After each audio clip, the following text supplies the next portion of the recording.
তওবার মতো তওবা করো, কান্নার মতো কান্না করো। চোখের পানি এটা একটা খুব পাওয়ারফুল একটা জিনিস। এটা আপনার পাপকে ধুয়ে মুছে সাফ করে দেয়, আপনাকে নিষ্পাপ বানিয়ে দেয়, ঠিক কি না?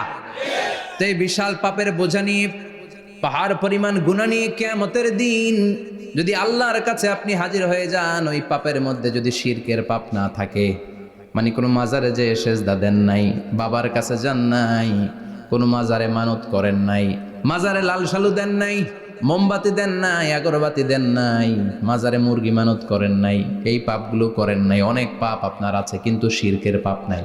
কোন পাপ নাই?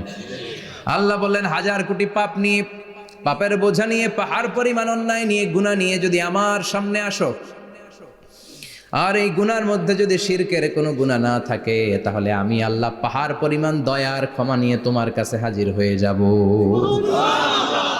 সুবহানাল্লাহ। এজন্য শিরকের সাথে আমাদের কোনো সম্পর্ক